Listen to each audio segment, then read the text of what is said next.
Sentences according to purpose. So what is a sentence? Sentence is a group of words that expresses a complete thought. Imperative sentence. An imperative sentence commands, entreats, or makes a request. If the command or request is mild, the sentence ends with a period. If it is strong, the sentence ends with an exclamation point. For example, be on time for dinner. Open the window, please.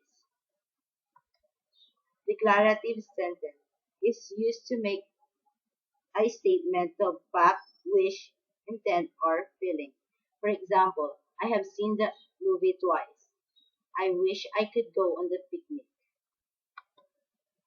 Interrogative sentence. An interrogative sentence asks a question and ends with a question mark. For example, do you have a sweater?